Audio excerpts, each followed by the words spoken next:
Bismillahirrahmanirrahim. Alhamdulillah, tentunya senantiasa kita bersyukur kepada Allah atas setiap nikmat yang Allah berikan kepada kita. Syukur ini merupakan sebuah materi penting karena sesungguhnya kehidupan hari ini didominasi oleh materialisme dan didominasi oleh kapitalisme. Ciri khasnya kehidupan materialisme dan kehidupan kapitalisme selalu berakar kepada finansial dan kepada pencapaian harta. Inilah kehidupan yang kita hadapi hari ini. Tidak ada obatnya ketika kita hidup pada zaman materialisme, ketika semuanya mengarah kepada pengagungan harta. Tidak ada obat yang kecuali adalah dengan kita bersyukur. Jangan mengukur kebahagiaan kita dengan kebahagiaan orang lain, karena itu justru akan semakin mengecewakan di dalam kehidupan kita. Tapi cara memberikan kualitas kehidupan kita itu adalah dengan mensyukuri apa yang kita peroleh dan apa yang kita dapatkan. Allah tidak pernah salah memberikan takaran, karena rezeki tidak akan pernah tertukar. Dan inilah yang menjadikan kita bersyukur terhadap apa yang kita miliki. Bukan rezekinya yang kurang, tetapi syukurnya yang kurang ditambah. Bukan tempatnya yang sempit, tetapi hatinya yang kurang lapang di dalam menerima setiap apa yang Allah berikan di dalam kehidupan kita. Ada orang terkadang tidak diberikan rumah seluas 1000 meter, karena mungkin kalau dia memiliki rumah 1000 meter, mungkin dia kelelahan karena tiap hari harus nyapu dari pagi sampai jam 10. Ada orang yang terkadang diberikan rumah cuma 60 meter, karena Allah tahu ibu ini adalah orang yang geraknya susah sekali, sehingga akhirnya Allah berikan rumahnya 60 meter supaya dia ketika bebersih tidak terlalu lama. Selalu ada hikmah dalam setiap takaran. Yang salah bukan takaran yang Allah berikan kepada kita. Yang salah itu adalah ketika kita menakar rezeki kita dengan rezeki tetangga kita, dan Allah tidak pernah salah. Ada yang terkadang dikasih banyak tapi dia justru tenggelam dengan apa yang dia peroleh. Apa yang kadang-kadang tidak dikasih banyak kayak kita, mungkin akhirnya kita tidak pernah tenggelam. Gimana kita tenggelam? Wong rezekinya cuma sampai mata kaki. Kadang-kadang ada tetangga kita rezekinya itu sangatlah banyak, sebagaimana air ketika menenggelamkan kepalanya, akhirnya justru dia tenggelam. Dan itulah yang menjadikan kita paham, bukan rezekinya yang kurang, tetapi syukurnya yang kurang ditambah. Kalau ibu meminta sesuatu belum dikabulkan oleh Allah, berarti permintaan kita ada kerusakan yang akan kita peroleh ketika permintaan itu dikabulkan. Ibaratnya, ibu meminta gula, Allah tidak memberikan gula, supaya ibu tidak perlu terkena diabetes. Ibu meminta garam, Allah tidak memberikan garam, supaya ibu tidak terkena hipertensi. Ibu meminta emping, tapi Allah tidak memberikan emping, karena Allah tahu kalau ibu dikasih emping, pasti nanti asam urat. Selalu ada jawaban dalam setiap takdir yang Allah berikan kepada kehidupan kita. Inilah nikmatnya hidup sebagai orang yang beriman. Selalu ada jawaban dalam setiap peristiwa, dan tidak ada obat kalau kita hidup pada zaman hari ini kecuali adalah dengan memiliki hati yang bersyukur kepada Allah. Kurang-kurangi melihat TikTok, kurang-kurangi melihat Instagram, kurang-kurangi melihat rumahnya orang, kurang-kurangi melihat mobil listrik. Saya tuh heran hari ini setiap melihat berita itu, mobil listrik aja setiap hari. Nanti malah kesetrum kita. Semoga Allah memberikan rahmat kepada kita, dan semoga menjadikan hati kita senantiasa bersyukur. Dan kuncinya, kalau suami sudah mendapatkan seorang wanita, istrinya itu bersyukur, tidak ada yang paling bahagia kecuali adalah suaminya. Suaminya akan merasa mudah menjalani kehidupan. Amin insyaallah. Ibu dan seluruh keluarga besar,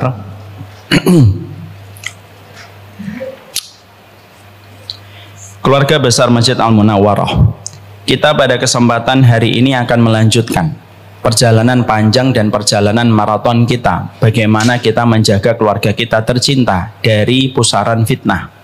Tidak ada perkara yang paling merusak kehidupan kita kecuali adalah fitnah. Dan tidak ada yang paling merusak kecuali adalah ketika kita mendapatkan gelombangnya. Kalau kita sering mendapati gelombang elektromagnetik, itu bisa merusak otak dengan berbagai macam frekuensi, maka gelombang fitnah itu perkara yang paling merusak kehidupan manusia. Tidaklah karat ketika merusak besi kecuali memerlukan waktu. Tidaklah fitnah ketika menerpa kepada satu keluarga kecuali rusaknya tidak memerlukan waktu yang lama. Makanya kata Rasulullah, ada orang di pagi harinya dia beriman, kalau sudah terkena fitnah, sore harinya dia sudah menjadi kafir.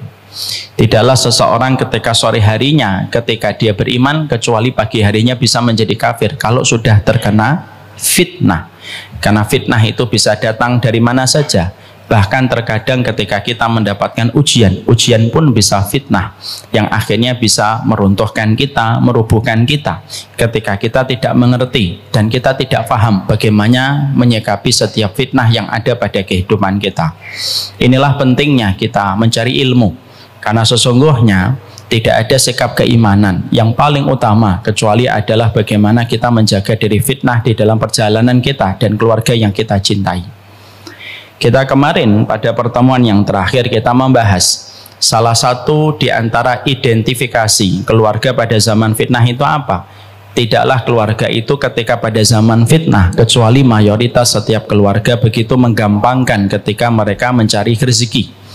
Dan ketika mereka begitu gampang mendapatkan harta, sehingga mereka tidak pernah pedulikan dari mana harta itu didapatkan, bagaimana statusnya di sisi Allah, dan bagaimana tingkat keharaman dan tingkat syubhat pada harta yang dia dapatkan. Padahal kita paham, tidak ada perkara yang paling merusak keberkahan antara suami istri, antara seorang bapak dengan seorang anak, kecuali ketika seseorang begitu gampang membuka pintu kantongnya dan pintu rumahnya dengan harta yang haram. Inilah yang menjadikan kita kemarin membahas intinya sunnah itu 3. Yang pertama menjaga niat, yang kedua menjaga ilmu, dan yang ketiga menjaga dari harta-harta yang syubhat. Makanya kalau ada orang ngaji sekian puluh tahun tetapi pekerjaannya masih banyak bersinggungan dengan yang haram, maka sebagian ulama mengatakan ngajinya gagal.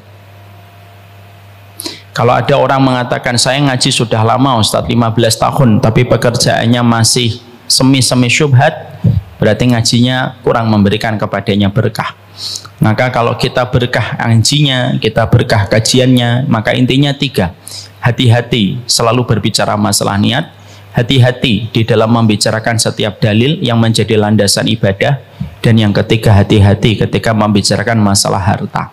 Karena masalah harta itu masalah besar. Selama kita selalu menjaga bagaimana urusan harta kita, insya Allah kita masih mendapatkan pertolongan. Tidaklah satu keluarga ketika di dalamnya masih ada harta yang halal, maka Allah memberikan pertolongan dan Allah memberikan perlindungan. Kalaupun mereka masih suka bermaksiat, satu waktu mereka diselamatkan oleh Allah. Tapi kalau satu keluarga sudah memasukkan harta yang haram, satu persatu hukuman akan Allah berikan, dan hukuman itu terkadang lebih cepat dari apa yang dia bayangkan. Kaedahnya simpel, harta itu kalau diambil dengan cara yang halal, hisabnya panjang. Dan harta itu ketika diambil dengan cara yang haram, maka adabnya sangatlah pedih. Mendapatkan harta 1 juta tapi bersih dari syubhat, bersih dari haram, itu jauh lebih baik daripada kita mendapatkan 1 miliar tetapi penuh dengan syubhat dan penuh dengan yang haram. Mendapatkan 1 miliar dengan harta yang sangat halal itu lebih baik daripada mendapatkan 100 juta tetapi tidak halal. Jadi inilah yang menjadikan kita akhirnya paham sekali bagaimana komitmen kita pada harta itu adalah bagaimana kita menjaga keluarga kita dari harta yang haram. Ini sudah kita sampaikan pertemuan kita sebelumnya. Sebelum kita melanjutkan chapter kita tentang menjaga keluarga kita tercinta dari pusaran fitnah, sebelum kita membahas tentang tema antara si kaya dan antara si kaya dan miskin pada zaman fitnah, kita membicarakan terlebih dahulu satu perkara yang penting. Apa perkara yang penting? Mari kita bicara tentang 5 perkara yang menyebabkan orang kenapa mereka masih mudah untuk mengambil harta yang haram. Padahal kajian sudah sering diikuti, taklim sudah banyak di mana-mana, tapi kenapa orang hari ini masih mudah untuk mencari harta yang haram? Bahkan kalau ibu dan bapak ingin tahu betapa lengketnya dan betapa dekatnya kita dengan harta yang haram, bahkan kalau kita membuka media sosial, mungkin kita membuka platform YouTube, Kita masih sering menjumpai betapa pinjaman-pinjaman riba pun masih banyak di sekitar kita. Setiap waktu iklannya jor-joran. Dan ketika kita mendapati bahwasanya salah satu krisis masyarakat kita hari ini adalah pinjol, dan kita sepakat pinjol itu menggunakan riba, maka inilah yang menjadikan kita mungkin bertanya, kenapa kita hidup pada zaman ketika orang begitu mudah mengambil harta yang haram? Bahkan notabene mereka yang sudah ngaji, bahkan notabene mereka yang terkadang sudah berprofesi sebagai seorang ustadz. Apa yang menjadikan seseorang itu mudah untuk mengambil harta yang haram? Kenapa orang begitu mudah untuk rusak pagernya untuk menjaga dari harta yang haram? Padahal kita sepakat mengerti, tidaklah Nabi Adam dikeluarkan dari surga kecuali dikeluarkan dari surga karena perkara yang berkaitan tentang makanan yang haram. Ketika dia makan buah yang diharamkan oleh Allah, dan ternyata itulah pemicu Nabi Adam dikeluarkan dari surga berkaitan pada sesuatu yang haram. Kalau yang haram dampaknya kita lihat, dampaknya kita jumpai. Pertanyaan kita, mari kita bertanya sama ulama, kenapa itu bisa terjadi? Gampang mengambil harta yang haram, sekaligus pula mendiagnosa diri kita, kenapa diri kita sekali lagi mudah untuk mengambil harta yang haram, padahal yang diambil tidak sebanding dengan apa yang dikorbankan. Dan kalau boleh saya menyampaikan, ibu dan bapak, harta yang haram itu selalu meminta tumbal. Bukan hanya dukun yang meminta tumbal ketika kita datang kepadanya, bukan hanya tempat pesugihan yang meminta tumbal ketika kita meminta pesugihan, tetapi ketika kita rela dan mengambil harta yang haram, maka pada dasarnya itu pun pasti meminta tumbal. Tumbal itu adalah hukuman yang Allah pasti berikan kepada kita ketika kita tidak disiplin sesuai dengan apa yang Allah perintahkan. Saya mengulang kembali satu kisah, mungkin ibu-ibu pernah ada yang mendengar. Saya ulang kembali kisah sederhana.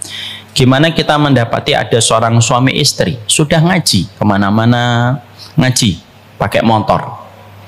Motornya apa Ustadz? Tidak penting, bukan menjadi tema pembahasan kita. Maka kemana-mana beliau naik motor. Maka akhirnya mereka sudah sering ngaji, sampai akhirnya mereka memiliki bisnis roti. Tetapi rotinya tidak berkembang, rotinya mungkin tidak melejit, begitu-begitu saja, walaupun kadarnya sudah bisa memberikan kecukupan kepada keluarga kecil ini.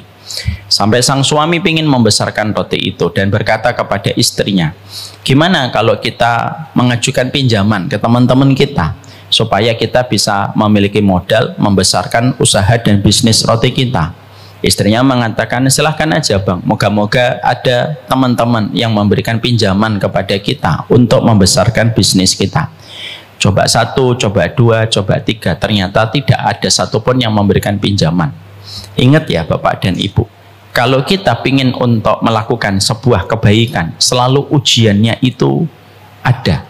Kadang-kadang setiap kita ingin berlaku yang benar, Allah memberikan kepada kita kesulitan supaya Allah mengetahui kadar kejujuran kita kepada Allah. Maka ketika tidak mendapatkan pinjaman, akhirnya sang suami berkata, tidak ada yang minjemin kita. Ini kalau kita begini-begini saja nanti tidak besar. Bagaimana kalau kita mengajukan pinjaman riba? Pada saat itu sang istri mengatakan, bang, kita kan sudah ngaji, kita sudah belajar, kita sudah paham bagaimana riba itu sendiri. Tapi karena suami terus memberikan narasi, suaminya mengatakan, tidak apa-apa pinjam riba, nanti setelah kita cukup, nanti kita bertaubat. Kita perbanyak untuk sedekah, kita perbanyak untuk membantu program-program dakwah. Mereka lupa dengan hadis Nabi. Apa hadisnya? Innallaha thayyibun wa la yaqbalu illa thayyiban. Allah itu baik dan tidak pernah menerima kecuali yang baik. Harta yang disedekahkan dari harta riba tidak diterima sama Allah. Akhirnya karena terus-terusan suami memberikan narasi, lama-lama akhirnya seorang istri lemah. Lemahnya perempuan itu di mata atau di telinga? Di telinga. Perempuan itu lemahnya mata atau telinga? Telinga. Perempuan. Laki-laki lemahnya di mana? Mata. Perempuan itu lemahnya dua, Bu, telinga sama mulutnya. Makanya kalau nangis nutupin mulut. Kalau laki-laki nangis nutupin mata. Maka karena perempuan itu lemah di telinga, dia terus mendapatkan narasi. Akhirnya sang istri berkata, ya sudahlah bang, pinjam saja. Akhirnya singkat ceritanya mereka meminjam riba. Usahanya besar. Yang mereka asalnya rajin kajian sudah mulai jarang datang ke kajian. Usahanya semakin besar. Suaminya sering terlambat sholat dan justru terkadang malah tidak sholat di masjid atas nama kesibukan mengurus bisnisnya. Sampai akhirnya betul-betul goal dan betul-betul berhasil usahanya. Sampai akhirnya mereka sama-sama lalai. Sang istri mulai sibuk dengan komunitas yang baru. Sang suami mulai sibuk dengan aktivitasnya ketika mendapatkan limpahan harta. Sampai akhirnya sang suami tertangkap oleh istrinya melakukan satu perbuatan dosa melampaui batas yang menyebabkan perzinahan. Sang istri tidak terima dan sang istri menggugat pisah. Dan ketika mereka akhirnya diketok palu, dipisahkan oleh pengadilan dan mereka resmi bercerai, perusahaan mereka, karena mereka dua-duanya sebagai pemilik, ownernya, akhirnya perusahaannya dibelah menjadi dua, dibagi menjadi dua. Karena akhirnya mereka terbiasa satu dan akhirnya berpisah, lama-lama limbung dan akhirnya bangkrut kembali. Apa pelajaran yang didapatkan? Pelajaran yang didapatkan pada peristiwa yang cukup viral ini, maka beliau menuliskan kisah nyata ini sembari beliau menuliskan sebuah kalimat. Disitulah kami tahu, kami sudah ngerti ilmunya, kami sudah paham tentang ribanya, tetapi kami tetap nekat mengambil riba itu. Tidak ada yang salah kecuali diri kami sendiri ketika kami berani melawan berperang dengan Allah, dan inilah yang kami dapatkan. Disitulah kita memahami harta haram antara yang kita peroleh dengan apa yang kita dapatkan itu tidak sebanding. Maka inilah yang menjadikan kita ingin tahu apa yang disampaikan oleh para ulama. Kenapa manusia, kenapa terkadang kita masih begitu sulit diuji dengan masalah harta, sehingga akhirnya kita terkadang mudah untuk jatuh dan terperangkap di dalam harta haram. Dan bisa jadi dengan harta yang haram rusaklah kualitas anak kita, rusaklah kualitas keluarga kita, dan tidak akan mendapatkan keturunan yang berkualitas selama kita telah memasukkan harta yang haram.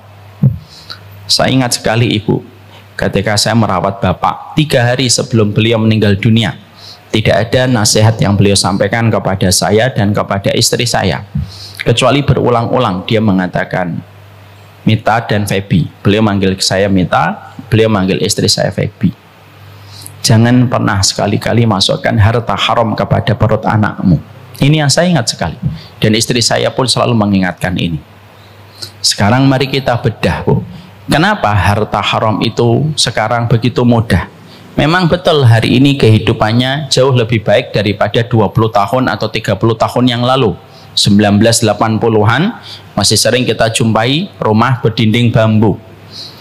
Lantai beralaskan tanah. Atap beratapkan langit. Tapi hari ini kita mendapati kondisinya sudah jauh lebih baik. Tapi dengan kondisi yang lebih membaik, kita mendapatkan sebuah kenyataan yang paling miris. Gampangnya orang mengambil harta yang haram. Sekarang mari kita bedah 5 alasan kenapa orang itu begitu mudah untuk mengambil harta yang haram. Yang pertama, Allah menyampaikan kepada kita di dalam surat Al-Baqarah 268. Coba dibaca, Mas Dana.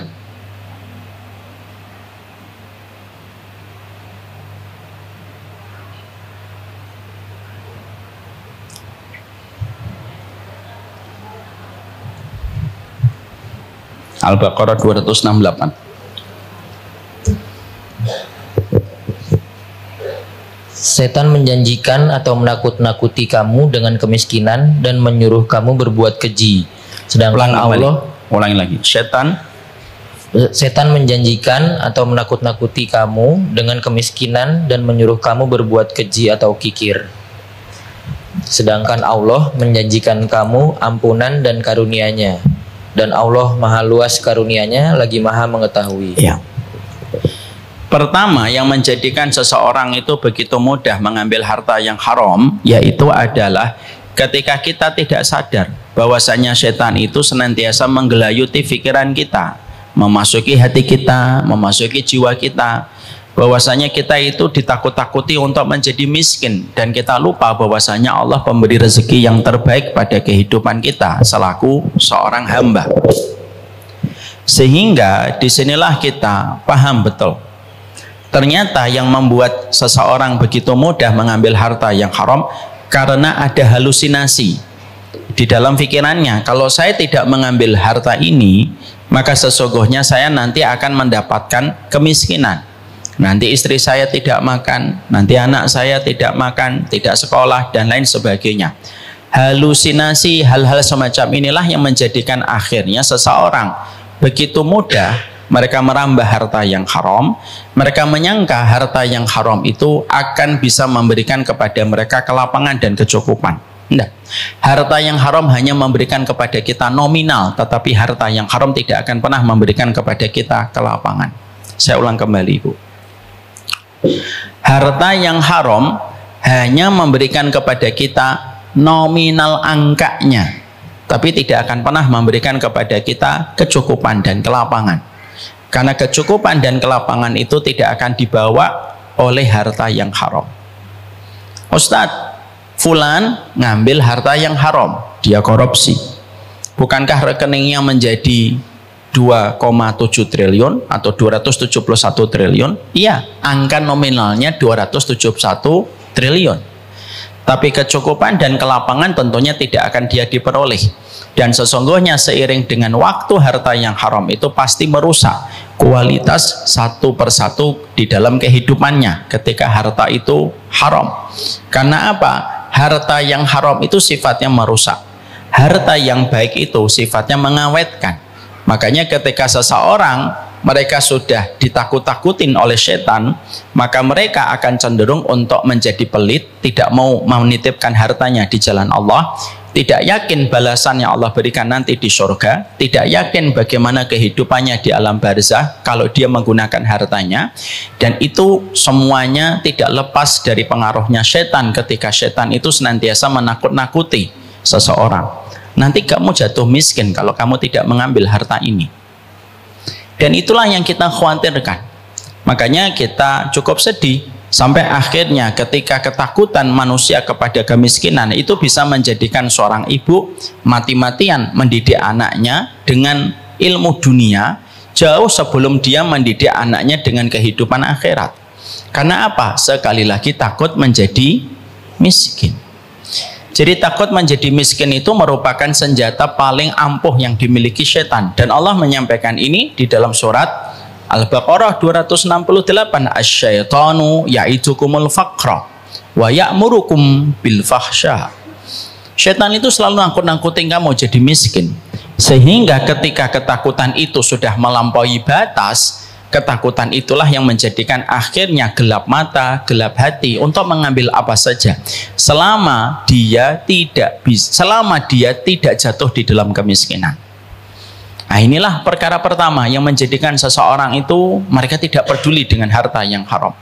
Sehingga konsep mereka yang tidak mengimani kepada apa yang Allah janjikan ketika mereka tidak yakin dengan Allah, maka itulah yang menjadikan mereka berkata, gak apa-apa nyari yang harta yang haram, karena yang haram aja susah apalagi yang halal. Sehingga mereka menggampangkan harta yang haram itu tanpa mereka sadari betul harta yang haram. Karena kita khawatir menjadi miskin, maka itu yang merusak kualitas kehidupan. Setan itu tidak pernah memaksa kita, dan setan tidak pernah menggunakan cara yang kasar. Setan itu selalu menggunakan caranya itu cara yang lembut. Caranya gimana? Ya tadi, menakut-nakuti untuk menjadi miskin setiap waktunya dan setiap saatnya. Pembagian warisan, perempuan dapat setengah, laki-laki dapat satu. Kita sudah khawatir, wah kalau pakai syariat Islam nanti kurang. Kan kalau pakai syariat Islam saya dapat setengah, abang saya dapat satu. Lalu kita merasa yang setengah itu tidak akan mencukupi kita. Kalau kamu berpikir tidak cukup, ya akhirnya tidak cukup. Dan saya katakan kepada ibu, kenapa laki-laki dapat satu dan perempuan dapat setengah? Saya sudah pernah menyampaikan di sini. Karena sesungguhnya laki-laki itu walaupun dapat satu, maka itu beriringan dan beririsan dengan banyak kewajiban-kewajiban yang harus dia tunaikan kepada keluarganya. Memang laki-laki misalnya dengan ilustrasi dapat 1 miliar, betul, dia dapat 1 miliar. Tapi kan istrinya mendapatkan hak dari apa yang didapatkan sama suaminya kan? Bang, iya. Dapat 1 miliar bang. Iya ya. Ingat ya janji-janji manismu kepadaku. Maka sesungguhnya istri wajib, suaminya wajib nggak untuk memberikan apa yang dia dapatkan kepada istrinya? Wajib. Anak-anaknya ketika sekolah mintanya kepada mamahnya atau kepada bapaknya? Bapaknya. 1 miliar itu dikurang-kurangi, paling-paling tinggal 1/4 bagi dia. Mungkin 3/4-nya dibagi untuk yang lain.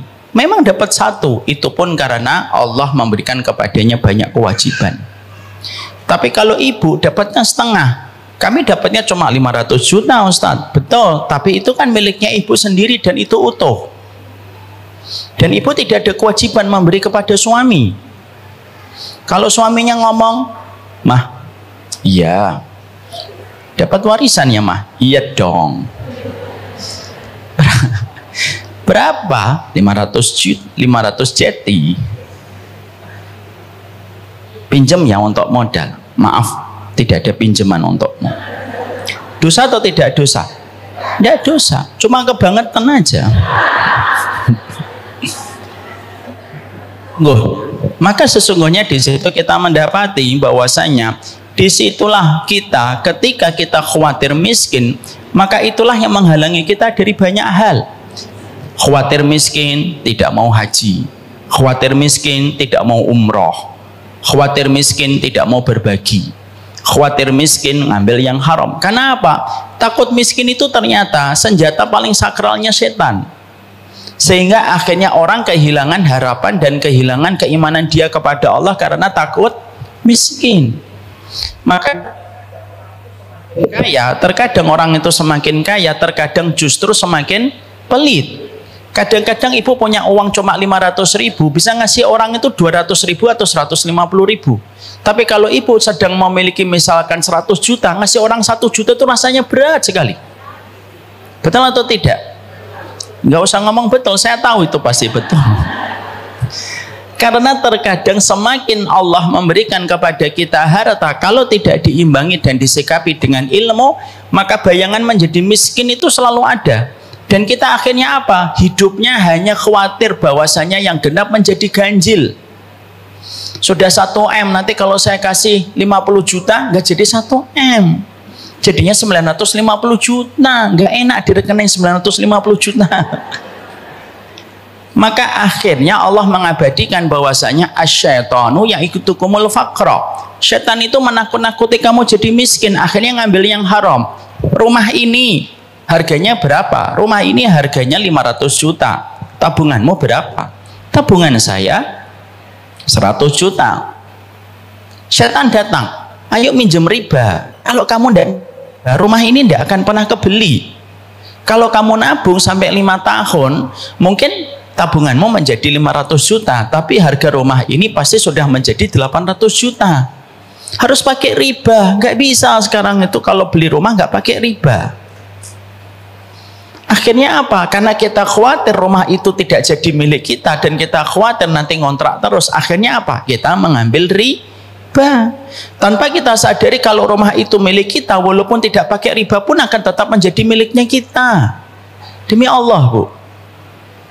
Tapi kalau rumah itu bukan milik kita, walaupun kita menempuh dengan cara riba hingga cicilan 15 tahun, kalau memang bukan milik kita, rumah itu akan kita jual kalau memang bukan miliknya kita. Karena apa? Meyakini kebenaran jalannya Allah itu tidak menjauhkan rezeki, dan meyakini jalannya setan itu pun tidak mendekatkan rezeki. Tapi kenapa kau orang rela untuk mengambil yang haram? Rela mengambil yang haram, dia takut menjadi miskin. Lalu lupa bahwasanya Allah memberikan kepadanya rezeki dan Allah menjamin rezeki kepada setiap orang yang senantiasa berikhtiar. Dan ini merupakan harga dari konsep keyakinan. Ini harga dari satu konsep keyakinan. Makanya akhirnya yang kita dapatkan adalah kalau orang sudah dalam kondisi jatuh miskin, terutama yang kita lihat konten-konten yang selalu menceritakan tentang finansial, pencapaian harta, pencapaian rezeki, anak khawatir kalau tontonan kita lebih bersifat kepada apa yang didapatkan dari materi dan finansial, lama-lama akhirnya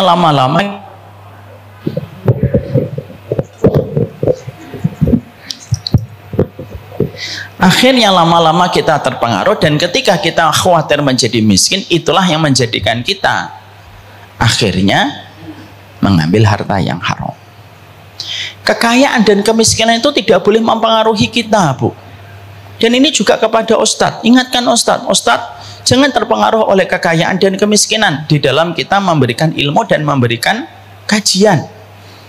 Sama pula kalau kita memperlakukan anak kita tidak boleh dipengaruhi oleh kekayaan dan kemiskinan. Kalau anak kita kaya, kita cintai dengan segenap hati, karena sekali dia transfer itu cukup untuk kita 2 tahun. Tapi kalau ada anak kita ternyata ditakdirkan belum memiliki kekayaan ketika masih kemiskinan gitu dan jarang transfer, itu janganlah kita alihkan, janganlah kita benci dia hanya karena dia tidak mendapatkan kekayaan. Karena apa? Janganlah kekayaan dan kemiskinan itu mempengaruhi cara kita bermuamalah. Kalau kita khawatir menjadi miskin, itulah pangkal dari semua kerusakan. Pangkal dari semua kerusakan itu khawatir menjadi miskin. Akhirnya kalau kita khawatir menjadi miskin, akhirnya penyakit yang paling dekat apa? Yang paling dekat itu bakhil. Padahal bakhil itu merusak. Bakhil itu menjadikan kita semakin melekat dengan dunia, dan semakin melekat dengan dunia semakin sulit untuk mendapatkan nasihat kebaikan. Dan Allah akan memberikan kepada kita hukuman. Hukuman Allah tidak selalu dengan banjir bandang. Hukuman Allah itu tidak selalu dengan tsunami. Hukuman Allah tidak selalu dengan gempa.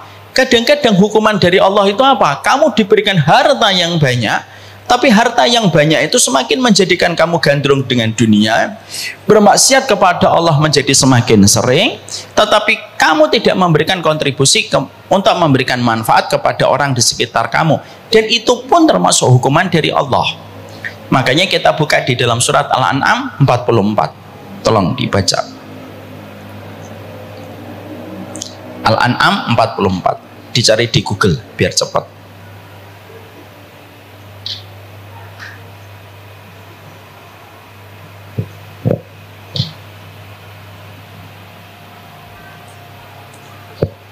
Maka ketika melupakan peringatan yang telah diberikan kepada mereka, kami pun membukakan semua pintu kesenangan untuk mereka, sehingga ketika mereka bergembira dengan apa yang telah diberikan kepada mereka, kami siksa mereka secara tiba-tiba.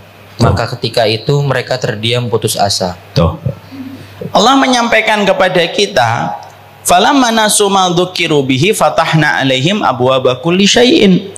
Kalau kami dapati manusia itu sudah lupa, tidak peduli halal dan haram, tidak peduli tentang syariat, justru orang yang terkadang tidak peduli tentang halal dan haram itu biasanya nggak miskin, dikayakan oleh Allah. Dan Allah sudah menyampaikan itu secara jelas gamblang.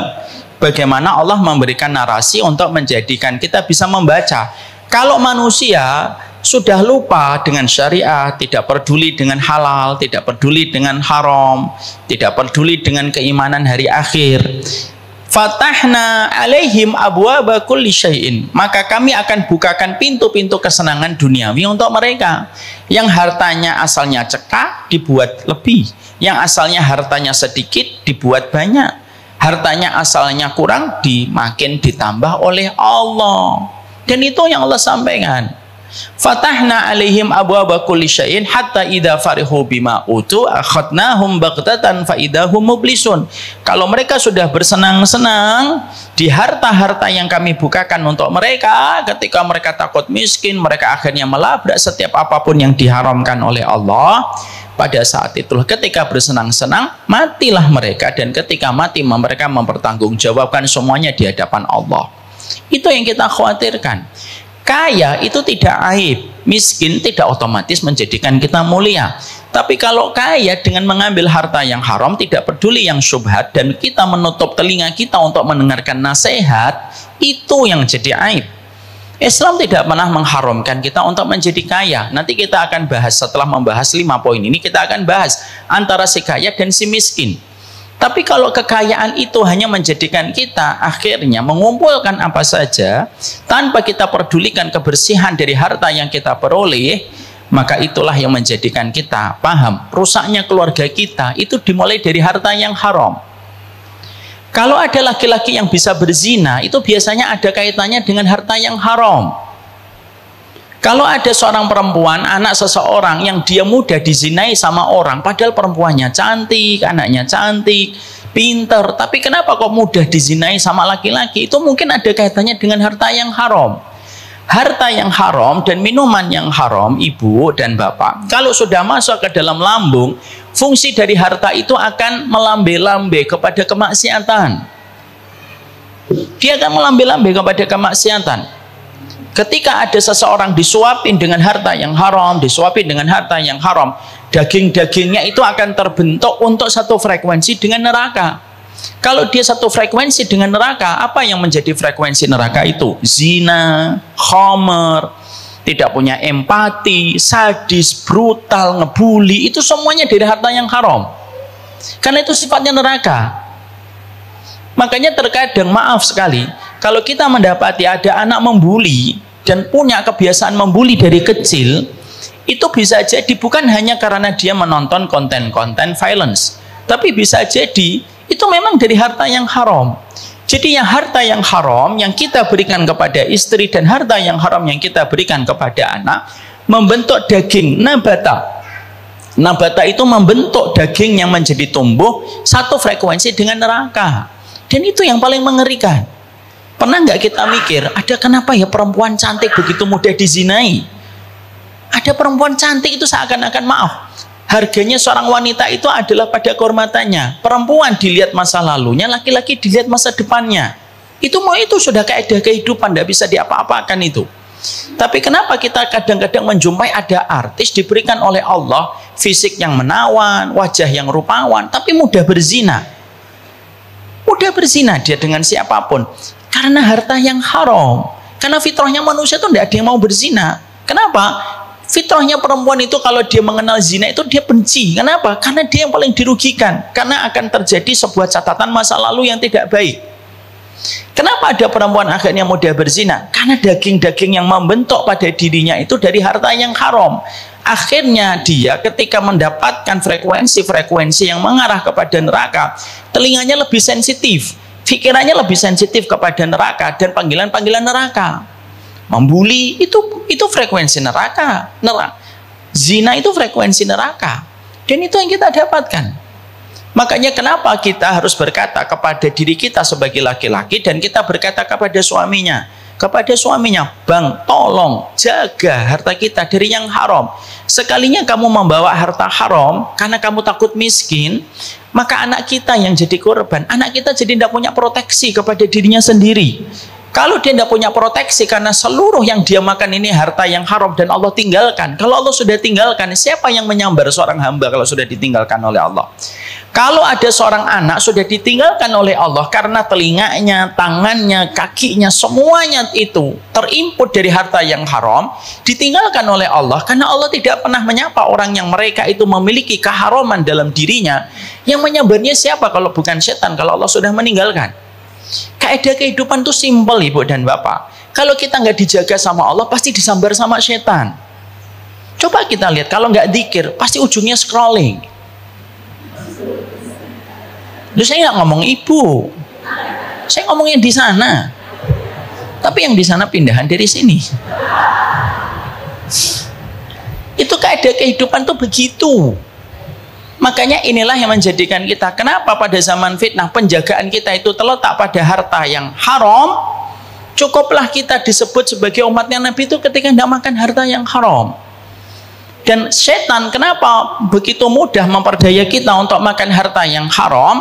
Karena setan mempermudah kita untuk makan yang haram karena bayang-bayang jadi miskin. Kita memang khawatir kalau miskinnya kita itu ngerepotin orang. Tapi kalau miskinnya kita menjaga marwah keimanan, bisa jadi yang miskin inilah yang Allah berikan banyak kebaikan di hari akhirat.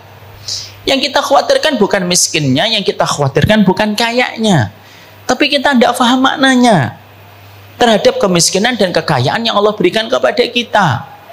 Kita meminta kepada Allah supaya anak kita diberikan kecukupan, minta sama Allah.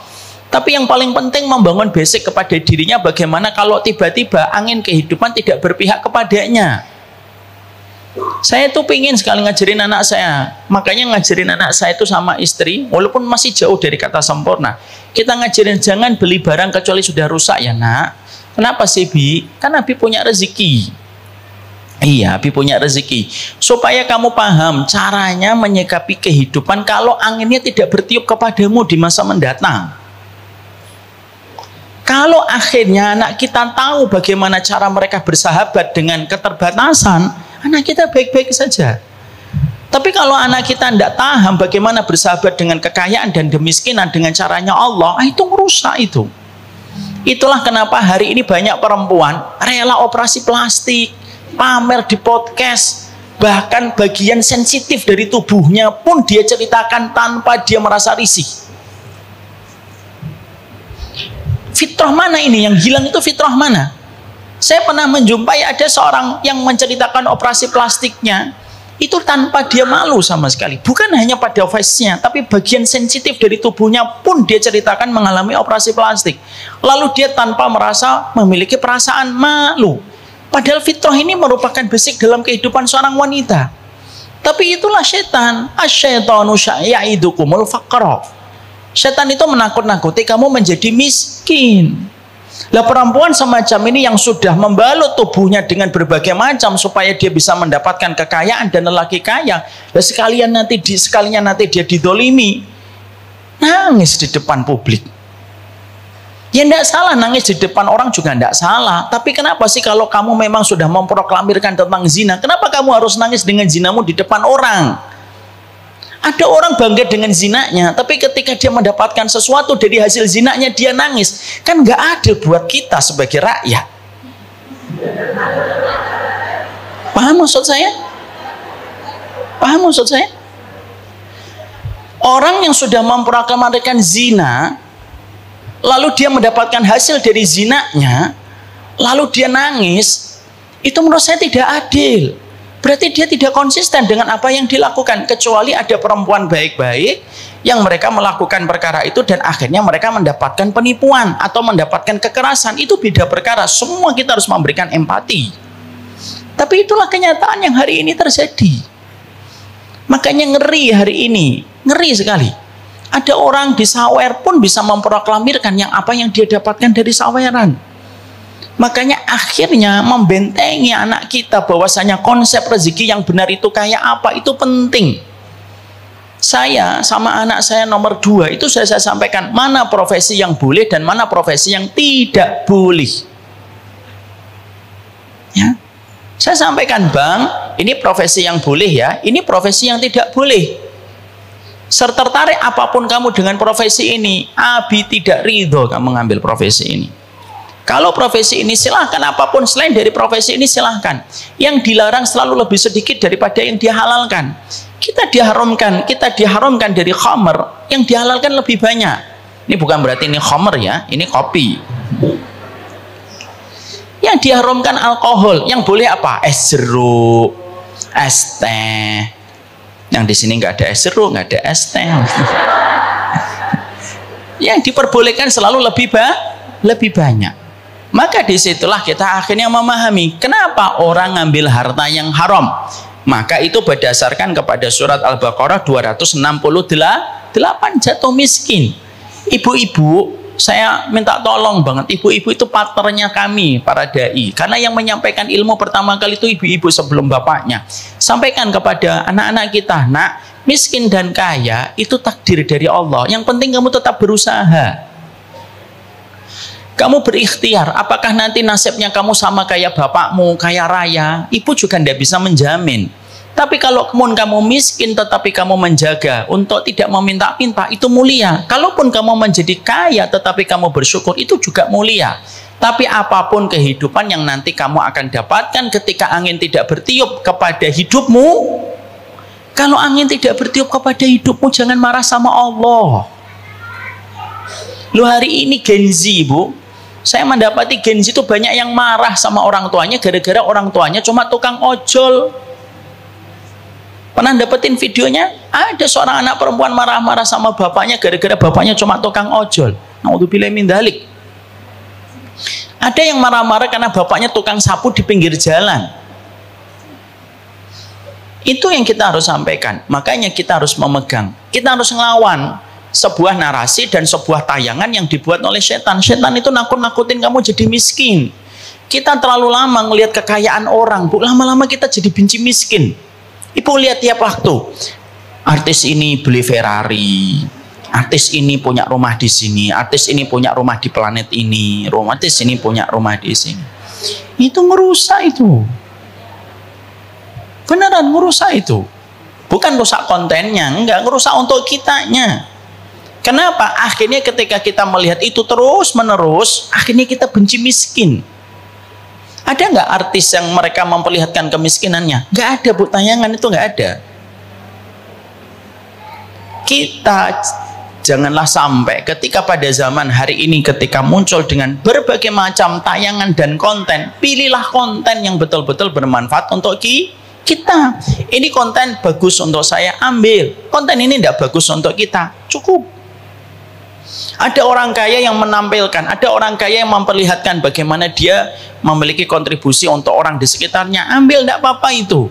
Tapi kalau hanya memperlihatkan ini kamar saya itu harganya 5 miliar, kamar doang, tidak usah dilihat. Itu rezeki buat dia. Tapi kalau kita lama-lama ngelihat, lama-lama itu akhirnya kita nggak bisa berdamai dengan keterbatasan. Saya ambilkan contoh, ibu. Kalau ibu terbiasa minum manis, minum air tawar itu rasa pahit atau tidak? Iya. Kapan minuman terasa pahit? Kalau ibu terbiasa minum yang manis banget. Tapi kalau kita terbiasa untuk sampai mana tadi? Iya. Nah, kalau kita terbiasa untuk minum yang pahit, maka kadang-kadang kita bisa lebih cepat untuk beradaptasi dengan yang manis. Dari pahit ke manis itu lebih mudah beradaptasi, tapi dari manis ke pahit itu susah beradaptasi. Ya atau tidak? Keadaannya lidah itu kan begitu. Cek sama anak kita dari kecil minumin manis terus, semuanya coklat manis. Coba kasih teh tawar gitu. Itu anak kita. Kenapa? Karena dia terbiasa yang manis. Sama, Bu, mata kita ini kalau suka melihat yang manis-manis terus, tayangan ini, mobilnya ini, rumahnya begini, kitchen setnya harganya satu anggaran negara habis gitu. Kita akhirnya tidak siap untuk melihat yang pahit. Kita nggak nyalah-nyalahin konten, nggak, yang kita salin itu diri kita. Kenapa harus ngelihat itu untuk kita sebagai penuntut ilmu? Makanya musuhnya para ustadz tuh hari ini bukan hanya kebodohan, Bu. Musuhnya ustadz hari ini itu apa? Tayangan TikTok. Itu musuhnya para ustadz. Karena apa? Ngelawan narasi dari TikTok itu kadang-kadang susah. Karena ibu ngaji paling lama 1,5 jam. Ya kan, ini dari 7:30 ini udah jam 9. Paling lama ngaji itu 1,5 jam. TikTok scrolling, bisa 5 jam. Belum CO, belum yang orange itu yang pertama. Paham di sini? Yang kedua, kenapa orang itu mudah untuk mengambil harta yang haram? Orang itu mudah ketika mereka untuk mengambil harta yang haram karena mereka tidak pernah tahu bagaimana jahatnya harta yang haram itu merusak kehidupan dia. Mengambil harta yang haram itu persis sebagaimana kita meletakkan besi terkena hujan dan terkena panas yang secara pelan tapi pasti akan tumbuh karatnya. Itulah harta yang haram. Orang itu kalau tidak paham bagaimana jahatnya harta yang haram itu merusak kehidupan dia, dan bisa jadi pertengkaran demi pertengkaran ibu bisa lakukan, itu disebabkan harta yang haram. Pernah nggak kita ngecek gitu ya, kenapa ya kok setengah tahun ini saya lebih banyak bertengkar? Itu bisa jadi, kata para ulama, tidaklah satu keluarga mengalami cekcok, pertengkaran, hal-hal kecil jadi masalah besar. Masalah pintu kamar tidak ditutup jadi panjang. Masalah lampu pengennya yang satu mati, yang satu terang benderang. Itu menjadi cekcok. Tidaklah perkara kecil terkadang bisa menjadi besar. Itu karena pemicunya harta haram itu memasukkan api neraka ke dalam perutnya. Lah api neraka itu selalu meniupkan permusuhan dan pertikaian. Ya, jadi yang dinamakan harta yang haram itu selalu meniupkan pertikaian dan permusuhan karena harta haram itu datang dari setan. Mana dalilnya Ustadz kalau harta yang haram itu selalu menimbulkan pertikaian dan permusuhan? Harta haram itu selalu menimbulkan pertikaian dan permusuhan. Mari kita lihat.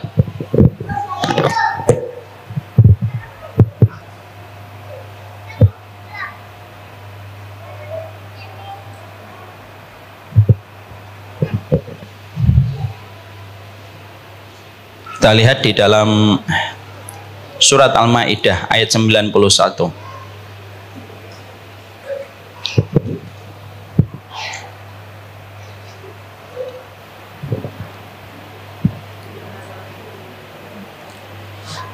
Sesungguhnya setan itu hanyalah bermaksud hendak menimbulkan permusuhan dan kebencian di antara kamu lantaran meminum khamr. Sesungguhnya setan hanyalah bermaksud hendak menimbulkan permusuhan dan kebencian di antara kamu. Menimbulkan permusuhan dan kebencian. Jadi ini yang dijadikan dalil surat Al-Maidah 91 oleh para ulama. Harta haram itu begitu, Bu. Makanya kalau orang rebutan proyek haram itu tidak akan pernah bertahan lama. Kalau tujuannya itu hanya untuk mengumpulkan harta tanpa memperdulikan haram ataupun halal. Tidaklah seorang anak jauh dari orang tuanya kecuali salah satunya karena sebab harta yang haram. Makanya ada satu kaidah yang disampaikan oleh para ulama, wa jazaa'u sayyi'atin sayyi'atun misluha. Balasan atas setiap keburukan itu keburukan yang datang setelahnya. Kalau harta haram itu keburukan, pasti menimbulkan keburukan setelahnya. Apa keburukan yang paling dekat dari harta yang haram? Pertikaian dan permusuhan. Sehingga akhirnya Allah yang melembutkan hati manusia, setan yang menjadikan hati manusia bertikai dan bermusuhan. Pertikaian dan permusuhan itulah yang selalu ditimbulkan dari harta yang haram. Makanya akhirnya sering kita jumpai, kenapa banyak orang, anak-anak, kita sering menjumpai di kasus-kasus realita hari ini, baik itu di sosial media ataupun di dalam kenyataan yang kita jumpai.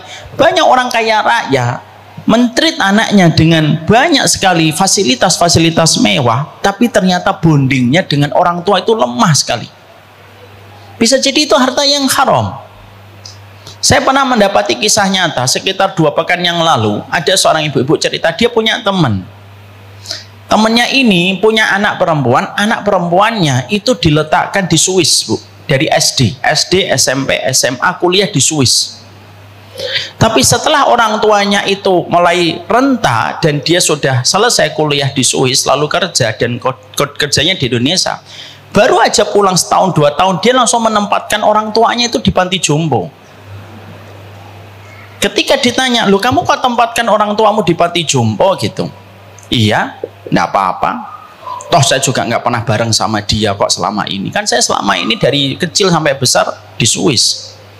Kenapa dia begitu tega dan tidak memiliki empati? Karena harta haram itu mengikis empati. Allah sampaikan ini dalam surat Al-Maidah 91, al-baghdha, al-adawatu wal baghdha, yaitu adalah menimbulkan permusuhan dan kebencian. Makanya tadi saya menyampaikan kan di poin yang pertama, bisa jadi seseorang itu jatuh dalam perzinahan, itu kasusnya itu ada kaitannya dengan harta yang haram. Itulah merusaknya harta yang haram yang kedua. Kenapa orang itu mengambil harta yang haram? Dia tidak tahu betapa dahsyatnya harta yang haram itu merusak keberkahan di dalam hidupnya. Yang ketiga, kenapa harta haram itu mudah untuk didapatkan? Kalau hati sudah tidak bersyukur, kalau kita sudah tidak bersyukur dan menetapkan standar kebahagiaan kita berdasarkan angka nominal, Kalau kita sudah tidak bersyukur, maka pasti kita akan senantiasa merasa kekurangan. Kalau sudah merasa kurang, maka berapapun harta itu akan diambil supaya bisa menutupi rasa khawatirnya terhadap kekurangan. Tidak syukurnya manusia terhadap apa yang Allah berikan kepadanya, itulah yang menjadikan dia terus mengambil harta yang haram, harta yang haram, harta yang haram. Dan harta yang haram tidak akan pernah memberikan kepada kita kecukupan. Yang keempat, kenapa orang itu mengambil harta yang haram? Karena dia tidak mendapatkan support system yang baik.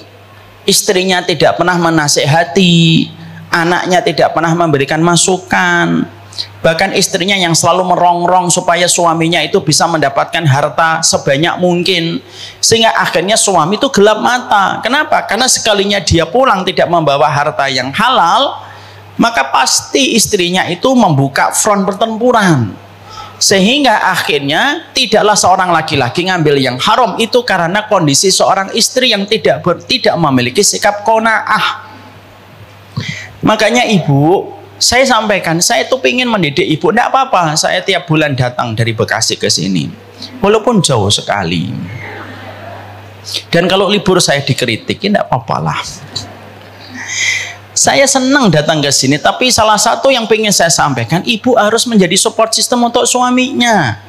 Kalau ibu tiba-tiba mendapati harta suaminya tiba-tiba naik 200 kali lipat daripada sebelumnya, yang biasanya cuma 500 juta, kok sekarang tiba-tiba 50 miliar, ibu tanya. Ibu tanya dari mana? Jangan ketika suaminya ngomong tadi nemu di pinggir jalan, oh iya ya, diterima. Bersikap selektif itu penting, walaupun kita tidak boleh untuk kasar kepada sang suami. Saya ingatkan ibu, kalau suami berbuat dosa, ibu terkena tanggung jawabnya enggak di hadapan Allah? Ibu terkena tanggung jawabnya enggak di hadapan Allah? Enggak. Tapi mengingatkannya itu merupakan kewajiban. Tapi ingat, mengingatkannya dengan cara yang ma'ruf. Kenapa? Ngomong sama pemimpin itu enggak boleh ngomong sama bawahan. Jangan ditanggepin, lihat-lihat suaminya dong Ustaz. Jangan gitu. Suami sama semuanya. Ingatkan suaminya dengan cara yang baik. Ini ada sebuah kisah yang terjadi. Hasan Al-Basri pernah masuk pasar. Tahu Hasan Al-Basri? Insya Allah tidak tahu. Beliau ulama besar.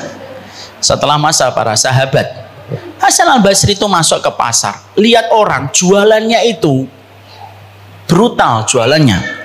Dia bersumpah demi Allah, demi Allah, demi Allah, demi Allah, demi Allah begitu. Padahal dia berdusta. Lalu Hasan Al-Basri mengatakan, betapa buruknya bermuamalah di dalam perdagangan dengan cara semacam itu. Setelah sekian bulan, dia bertemu lagi dengan pedagang yang sama, orangnya sama. Lalu ternyata caranya itu jauh lebih indah dan jauh lebih syar'i daripada kondisi sebelumnya. Hasan Al-Basri itu kan kaget. Lalu tanya, kok kondisi kamu beberapa bulan yang lalu begini, kok sekarang berbeda? Apa yang menjadikan kamu berubah dan kamu hati-hati sekali ketika kamu berdagang hari ini yang aku jumpai? Perhatikan jawaban dari pedagang ini, dan ini memberikan kepada kita sebuah insight. Iya, beberapa waktu yang lalu aku mendapatkan istri saya, selalu dia mengingatkan tentang nominal sebelum aku berangkat. Dan tidaklah yang pertama kali dicek olehnya ketika aku pulang kecuali berapa harta yang aku bawa pulang. Karena dia selalu memperdulikan nominal, maka itulah yang membuatku membabi buta untuk mencari rezeki supaya aku tidak berkonfrontasi dengan istriku. Lalu akhirnya istriku diwafatkan oleh Allah. Mungkin dia juga bersyukur kali itu. Ini tambahan dari saya. Maka diwafatkan oleh Allah, bercanda. Maka diwafatkan oleh Allah, menikah kembali dengan seorang perempuan yang kedua ini jauh lebih baik daripada yang pertama. Dan tidaklah dia melepas suaminya kecuali dengan mengatakan bertakwalah kamu kepada Allah. Dan tidaklah dia menyambut suaminya kecuali dia mengatakan pertama kali setiap suaminya pulang itu apa? Kami sabar kalau kami lapar, tapi kami tidak sabar kalau kamu membawa api neraka pulang ke dalam rumah. Nanti ngomong gitu bu ke suaminya. Nanti kalau ibu ngomong kayak gitu langsung diginikan sama suaminya. Tapi perkataan para istri dulu yang bagus sekali, makanya anak-anaknya berkualitas. Apa perkataan mereka? Nasbir alal ju' wala nasbir alan nar. Itu perkataan paling indah yang pernah keluar dari mulutnya perempuan-perempuan terdahulu. Kami sabar mas kalau kami lapar, tapi kami nggak sabar kalau kamu itu membawa api neraka untuk keluarga kita. Karena ketika kita bersabar dengan keterbatasan, mungkin gajinya cuma UMR 5 juta sampai 6 juta. Tapi kalaupun gaji kita cuma 5 juta ataupun 6 juta UMR, tapi itu bersih dan halal, itu akan menjadi benih-benih yang menumbuhkan buah-buah manis di kehidupan masa mendatang. Mungkin cuma 5 juta, tapi anaknya cinta sama ibu. Mungkin cuma 5 juta, tapi bagaimana sang suami terhindar dan terselamatkan dari zina berkali-kali ketika dia digoda oleh perempuan di tempat kantornya. Karena terkadang yang kita lihat itu bukan nominalnya, tapi efek dari nominal itu ketika halal. Yang kita lihat bukan nominalnya yang banyak, tapi efek dari nominal yang banyak itu ketika didapatkan dari cara yang haram. Ini bukan berarti nanti kita suudon sama orang kaya loh bu. Setiap ada orang kaya pasti syubhatnya banyak ini ya. Jangan gitu. Sekali lagi, banyak orang masuk surga karena kekayaan. Nanti kita akan bahas mana yang lebih utama, miskin yang sabar atau kaya yang bersyukur. Pikir dulu kalau ditanya, jawab aja langsung. Kalau saya tanya mana yang lebih utama, kaya yang bersyukur, mana dalilnya? Nanti kita jawab. Tapi disitulah kita memahami poin yang keempat. Kenapa orang banyak mengambil harta yang haram? Karena sesungguhnya ketika mereka mengambil harta yang haram, karena support sistemnya itu nggak mereka peroleh. Jadilah support sistem terbaik untuk suaminya. Itu yang keempat. Yang kelima, yang terakhir. Kenapa orang itu ngambil harta yang haram? Lemah imannya kepada kematian. Kalau orang sudah lemah imannya kepada kematian, maka dia tidak peduli. Selama dia bisa membangun istana di muka bumi, maka itu yang lebih penting daripada memikirkan kehidupannya di bawah tanah. Kita sering memikirkan kehidupan yang enak di atas tanah, tetapi lupa memikirkan kehidupan yang enak di bawah tanah.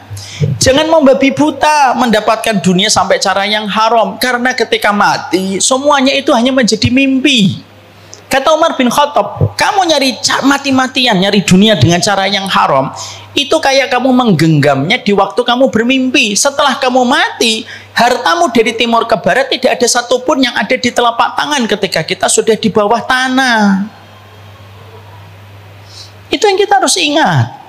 Makanya kematian itu nasihat si kaya, ambil yang halal supaya kekayaanmu tidak menjadi adab untukmu di kuburan. Kematian itu menjadi nasihat untuk si miskin. Kenapa? Semiskin-miskinnya kita di dunia tetap ada batasannya. Kalau kita ridho, maka ketika meninggal dunia kemiskinan tidak akan dibawa nanti di akhirat.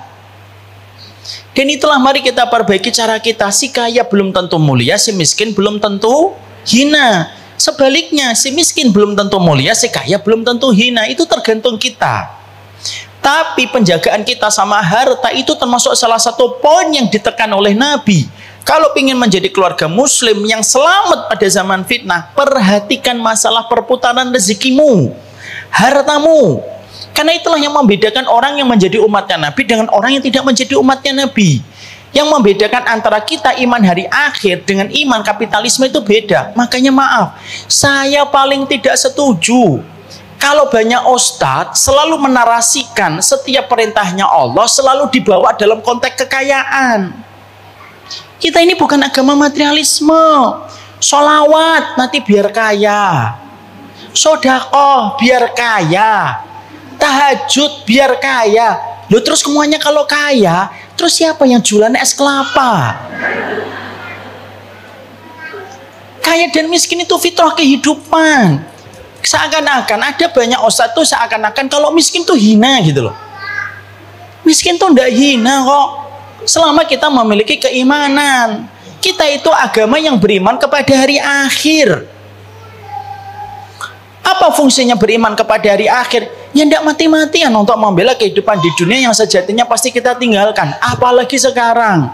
Sekarang itu fenomenanya sebagaimana yang sudah disebutkan Nabi. Apa fenomenanya hari ini? Kematian mendadak, mautul faj'ah. Ada orang yang di pagi harinya masih ngusap kepala rambut istrinya, tapi 5 menit setelahnya dia meninggal dunia. Itu nyata. Ada istrinya ada sahabatnya istri saya. Punya suami, baru aja ngusap istrinya itu, bangun sholat subuh, nggak sampai setengah menit tiba-tiba suara gitu, meninggal suaminya. Padahal setengah menit sebelumnya masih ngusap kepala istrinya. Coba bayangkan itu istri melihat pemandangan itu. Ada teman saya lagi main pingpong, lalu tiba-tiba dadanya sakit, duduk sebentar, geletak, pingsan, dibawa ke rumah sakit, meninggal di tengah jalan. Kita itu tidak pernah tahu, tapi dengan kita mendapati peristiwa itu semakin kita yakin memang kehidupan kita itu 2 babak. Ngapain kita mati-matian untuk di babak pertama? Dunia itu hanyalah sebagaimana ketika kita memasukkan telunjuk kita ke lautan. Yang menempel di telunjuk kita itulah dunia. Kalau kamu dapat, ya tidak usah sombong, kan cuma setetes. Kalau kamu nggak dapat, ya nggak usah sedih, kan cuma setetes. Dan kalaupun kita akhirnya melakukan ibadah, jangan untuk ngejar kaya. Jangan ngejar kaya ibadah itu. Tahajudlah, karena kamu butuh tahajudmu itu bisa menyelamatkan kamu dari api neraka. Duhalah kalian, karena sesungguhnya sedekah kita dengan duha itu bisa mendekatkan kita dengan surga. Jangan duha karena kaya, tahajud karena kaya, sedekah karena kaya. Loh, yang tersisa untuk kehidupan akhirat itu terus apa kalau semuanya kita kejar untuk dunia semuanya? Semua itu tergantung niat. Kalau niat kita untuk dunia, ya semuanya nanti hanya untuk dunia. Maka bisa jadi kita khawatir nanti ketika di akhirat kita tanya, tahajud saya mana ya Allah? Lah tahajud kamu kan untuk kekayaan. Duha saya mana ya Allah? Lah duha kamu kan untuk kekayaan. Kejarlah akhirat dengan amalan-amalan ibadah, pasti dunianya kita dijamin oleh Allah. Makanya kan berulang-ulang saya sering ambilkan contoh kan, ibu kalau bisa membeli Alphard, bisa membeli Ayla atau tidak? Bisa. Alphard harganya 1,2 M, Ayla itu harganya cuma 200 M, apalagi yang mobil listrik 170 juta. Tapi orang yang membeli Ayla bisa nggak membeli mobil Alphard? Belum tentu. Surga kita itu kayak Alphard, Ayla itu kayak dunianya kita. Kejarlah yang paling tinggi dulu, pasti dunianya diberesin oleh Allah. Semua itu tergantung niat, dan Allah berinteraksi kita dengan niat. Jangan mati-matian untuk dunia yang sejatinya pasti kita tinggalkan.